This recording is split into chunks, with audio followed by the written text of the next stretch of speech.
गांव भुनगारका में गरीब परिवार की बेटी ने अपने माँ बाप, समाज के साथ साथ गांव का भी नाम रोशन किया है। गांव भुनगारका से आने वाली चंचल शर्मा ने बीएमएस की पढ़ाई की और उसके बाद आयुर्वेदिक मेडिकल अधिकारी लगी है, जो कि बहुत ही गरीब परिवार से आने वाली है। उनके पिताजी गाँव में ही एक छोटी सी आटा पिसाई की चक्की चलाते हैं और उसी से चंचल शर्मा के परिवार का खर्च चलता है। चाचा खेती बाड़ी का कार्य करते हैं। चंचल शर्मा के परिवार में बड़ा ही खुशी का माहौल बना हुआ है कि आज उनकी बेटी इस मुकाम पर पहुंची है। चंचल शर्मा के दादाजी ने बताया, उनकी पोती घर के कार्य के साथ साथ अपनी पढ़ाई के साथ भी बहुत ही गंभीर थी। घर पर 8 से 10 घंटे तक पढ़ाई करती थी, सुबह जल्दी उठकर और रात में देर तक पढ़ती थी। चंचल शर्मा के पापा ने बताया कि आज हम बहुत ही खुश हैं, हमारी बेटी चंचल ने हमारे साथ गांव समाज का भी नाम देश में रोशन किया है। हमने अपनी मेहनत के पैसों में से थोड़े थोड़े पैसे बचाकर बेटी को पढ़ाया है। वहीं चंचल शर्मा ने हमें बताया कि गरीब परिवारों को भी अपनी बेटियों को पढ़ाना चाहिए, उनकी पढ़ाई में किसी प्रकार की रोक टोक नहीं करनी चाहिए। मेरी तरह वो बहनें भी आगे बढ़ सकती हैं। और चंचल शर्मा ने बताया कि मुझे इस मुकाम पर पहुंचने में मेरे परिवार का, मेरे गुरुजनों का बहुत ही सहयोग मिला है। चंचल शर्मा ने बताया, मैंने अपनी शुरुआती शिक्षा गांव भुनगारका में बालाजी वरिष्ठ माध्यमिक विद्यालय से की है और वहां का स्टाफ भी बहुत अच्छा था, मुझे पढ़ाने समझाने में काफ़ी सहयोग करता था। वही स्कूल के स्टाफ में भी बताया, चंचल पढ़ाई में बहुत इंटेलिजेंट थी, स्कूल में हमेशा टॉपर करती थी, खेलकूद में भी आगे आकर हिस्सा लेती थी, वह स्कूल के साथ सेल्फ स्टडी भी अच्छी करती थी। आज आपकी पोती मेडिकल ऑफिसर लगी हैं। ही पढ़ने की शौक थी और ये मेडिकल की ही साइंस से पढ़ रही थी और ये जो है बहुत ही रुचि रखती थी पढ़ाई में। और हमारे को जितना मेरे से सहयोग हुआ उतना मैंने सहयोग दिया। और बच्चे ने बहुत मेहनत, दिन रात पढ़ती थी, रात को भी दिन को भी, जब भी टाइम मिलता तभी पढ़ती थी। अपने परिवार में मिलजुल करके सबसे काम करके पढ़ती थी। ये चंचल शर्मा के पिताजी हैं।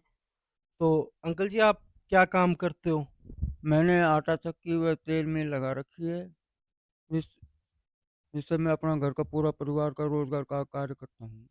तो आप जो काम करते हैं, बड़ा ही छोटा काम है, इसमें घर गुजारा भी चलाना बड़ा मेहनत का काम होता है। तो इसमें आपको सरकार से भी कोई सहयोग मिला था क्या? सरकार से हमें कोई भी सहयोग नहीं मिला है जी। तो आपने के परिवार में कोई सरकारी नौकरी या फिर सिर्फ मजदूरी का ही काम है? हमारे परिवार में मजदूरी का ही काम है, कोई सरकारी नौकरी? कोई सरकारी नौकरी नहीं है। ये है चंचल शर्मा, जो अभी आयुर्वेदिक मेडिकल ऑफिसर लगी हैं। नमस्कार सर। नमस्कार जी। तो आपने जो ये मुकाम हासिल किया है, इस पर आपकी कुछ टिप्पणी बताएँ?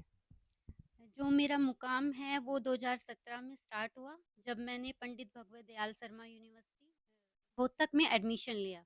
उसके बाद मैंने कंटिन्यूअस 5 साल टॉप करी, फिर मैं गोल्ड मेडलिस्ट बनी और मेरे परिवार ने मेरा पूरा सहयोग दिया।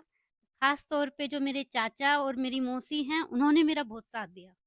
मेरे को घर का कोई काम करने का कभी भी कोई दबाव नहीं था और बिल्कुल मेरे परिवार की वजह से मैं इस पद पर हूँ और मैं उनके लिए हमेशा चाहती हूँ कि मेरे गाँव में जो लड़कियाँ हैं वो एजुकेटेड रहें और मैं समाज के लिए भी अपना काम करूँगी, इसी तौर पे काम करूँगी और मैं गरीबों की अपनी आयुर्वेदिक मेडिकल फ़ील्ड से सहायता करना चाहूँगी। तो आपकी जो शुरुआती शिक्षा थी, वो कहाँ से शुरू हुई, कहाँ पे खत्म हुई, उसके बारे में कुछ बताएँ? मैंने मेरी शुरुआती शिक्षा अपने गाँव में बालाजी सीनियर सेकेंडरी स्कूल भुंगारका से स्टार्ट की और मैंने 12th तक की स्टडी वहाँ पे की। उसके बाद में मैंने नीट का एग्ज़ाम दिया, जिसके थ्रू मेरा पंडित भगवत दयाल शर्मा यूनिवर्सिटी रोहतक में एडमिशन हुआ और मैंने बीएमएस करी। उसके तुरंत बाद ही मेरा आयुर्वेदिक मेडिकल ऑफ़िसर में चयन हो गया है। तो आप किस टाइम से किस टाइम तक स्टडी करती थी घर पे? आपका कितना पढ़ाई में रुचि था? किस टाइम तक आप पढ़ते थे? मेरा पढ़ाई में रुचि स्टार्टिंग से ही बहुत अच्छी रही है और मेरे को सुबह पढ़ना हमेशा अच्छा लगता था। मैं सुबह 3-4 बजे उठ जाती थी और मेरी मम्मी, मौसी हमेशा मेरे को चाय, कॉफ़ी के साथ उठाते थे, गर्म पानी देते थे, जिससे मैं अच्छे टाइम से पढ़ सकूँ। और फिर मैंने सुबह के टाइम से 9-10 बजे तक पढ़ती थी। उसके बाद में खाना-वाना खा के, सारा काम फ्रेश होके, अच्छे से फिर रेस्ट करके, फिर शाम को दोबारा से पढ़ाई स्टार्ट करती थी और रात को 10 बजे तक मैं पढ़ती थी। उसके बाद में मैं आराम से सो जाती थी। तो आपका एवरेज टाइम क्या होता था दिन में पढ़ाई का 24 घंटे के अंदर? 8 से 10 घंटे पढ़ती थी मैं। और आपके परिवार में आय का साधन क्या-क्या है? जो मेरे चाचा जी हैं, वो खेती-बाड़ी का काम करते हैं और जो मेरे पिताजी हैं, वो आटा चक्की चलाते हैं। यही हमारा आय का साधन है। सर, जो चंचल शर्मा आपकी स्कूल से शुरुआती शिक्षा करके गई हैं, तो उसके बारे में कुछ बताएँ? चंचल शर्मा हमारे स्कूल से नर्सरी क्लास से ही रही है और ये शुरू से ही काफ़ी ब्रिलियंट स्टूडेंट रही है। वो एक कहावत है ना कि पूत के पग पालने में दिख जाते हैं, तो हमें लग रहा था कि ये बच्ची बहुत आगे जाएगी और आज इसने काफ़ी सफलता प्राप्त की है। ना केवल स्कूल का नाम गौरवान्वित किया है, अपने पेरेंट्स का, अपने गाँव का, अपने समाज का और आज हम बहुत ज़्यादा खुश हैं इसको देखकर। तो सर, जो चंचल शर्मा स्कूल में पढ़ती थी, उन्होंने बताया कि घर पे करीब 8 से 10 घंटे वो पढ़ाई को देती थी। तो स्कूल में भी उनका रिज़ल्ट देखने को कैसा क्या कुछ मिलता था उसको लेकर? इसके स्टडी आवर शुरू से ही काफ़ी अच्छे रहे हैं और इस बच्ची को कभी कहना नहीं पड़ा कि एडिशनल बेटा आपको तैयारी करनी, ये सेल्फ बेस्ड थी और इसका अपने टीचर से काफ़ी एक तरह से लगाव था, बार-बार टीचर से पूछना और टीचर्स भी इसको लेकर काफ़ी मोटिवेटेड थे। सर, जो अभी आपकी स्कूल से पढ़ के गई चंचल शर्मा मेडिकल ऑफ़िसर लगी हैं, तो उनका जो ओवरऑल रिज़ल्ट था 10th में, 12th में और जो इनकी स्टडी थी, उसके बारे में कैसा क्या स्कूल में बिहेव था?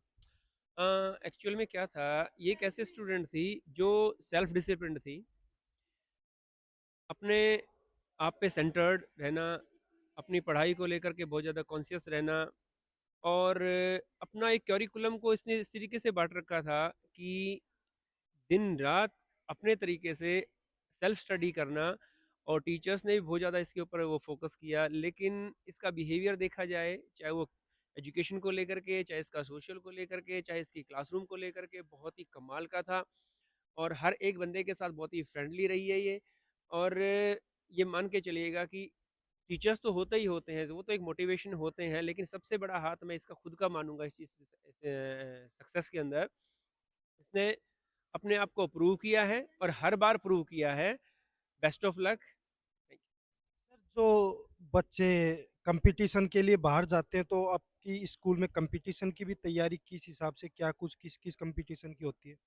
हाँ, कंपटीशन को लेकर के बात ये आती है कि बच्चे जैसे बाहर जाते हैं कंपटीशन एग्जाम के लिए तैयारी करते हैं, तो उसमें क्या होता है, कई बार ऐसा होता है कि 10th के बाद बच्चे बाहर जाते हैं, पेरेंट्स की एक्सपेक्टेशंस होती हैं।